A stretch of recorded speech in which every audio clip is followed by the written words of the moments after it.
एक गर्म दोपहर थी जब पीटर नाम का एक 20 साल का लड़का एक थके हुए गधे की रस्सी पकड़े धूल भरी सड़क पर चल रहा था।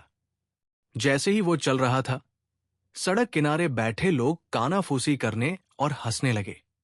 एक आदमी चिल्लाया, अरे लड़के, जब गधा खुला है तो तुम क्यों चल रहे हो? उस पर बैठो, गधे इसीलिए तो होते हैं। पीटर शर्मिंदा होकर इधर उधर देखने लगा। उसने सोचा, शायद वे सही थे। वो गधे की पीठ पर चढ़ गया और अपना सफर जारी रखा। कुछ मिनट बाद पास से गुजर रहे एक बूढ़े आदमी ने भौहें चढ़ाकर कहा, कितना बेरहम लड़का है। तुम जवान और ताकतवर हो, और वो बेचारा गधा कमजोर और बूढ़ा है। उस पर सवारी करने के लिए तुम्हें शर्म आनी चाहिए। पीटर का दिल बैठ गया। वो जल्दी से नीचे कूदा, गधे की पीठ थपथ पाई और फिर से चलने का फैसला किया। शायद यही करना सही है, उसने खुद से कहा। लेकिन जल्द ही पानी के घड़े लिए दो औरतों ने उन्हें देखा और गपशप करने लगी। इस बेवकूफ लड़के को देखो, उसके पास एक गधा है और फिर भी वह चलता है। शायद गधा ही उसका मालिक है। उनकी हंसी पीटर के कानों में गूंजी। उसका चेहरा शर्म से लाल हो गया। उसने गुस्से में गधे की रस्सी खींची और चिल्लाया, ठीक है, तुम चाहते हो कि मैं इस पर सवारी करूं? मैं करूंगा।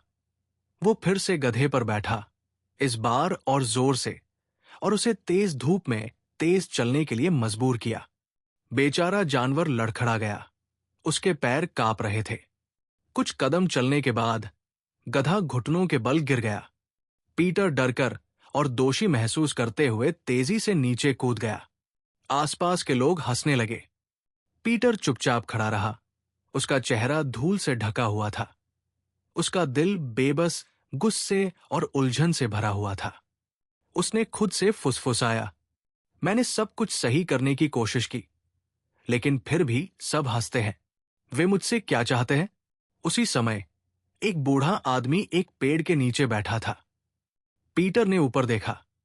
बूढ़े आदमी की आंखें शांत थी, समझदारी से भरी हुई थी।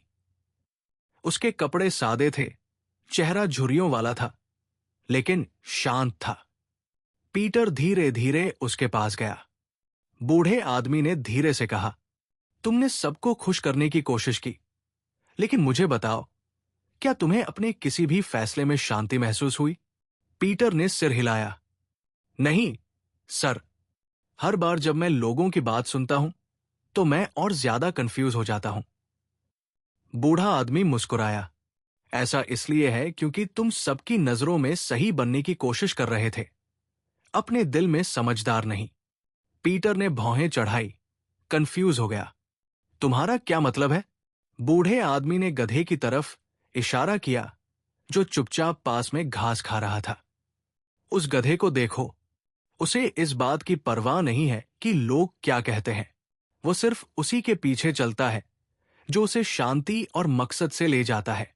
दिक्कत ये नहीं है कि दूसरे क्या कहते हैं, बल्कि ये है कि तुम उनकी आवाजों की वजह से कितनी जल्दी अपनी दिशा बदल लेते हो। पीटर चुपचाप सुनता रहा। उसके अंदर कुछ बदलने लगा। उसके मन में एक गहरी खामोशी छा गई। मैं समझदार कैसे बनूं, सर? उसने धीरे से पूछा। बूढ़ा आदमी मुस्कुराया, ज्यादा सुनकर और कम रिएक्ट करके, ये जानकर कि शांति घमंड से ज्यादा कीमती है।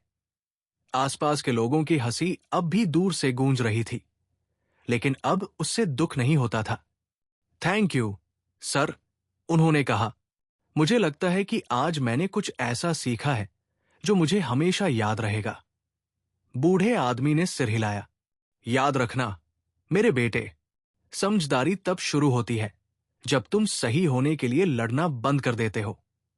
पीटर हल्का सा मुस्कुराया, गधे के सिर पर थपथपाया और आगे बढ़ गया, इस बार दिल में शांति के साथ, और किसी को कुछ साबित करने की जरूरत नहीं थी।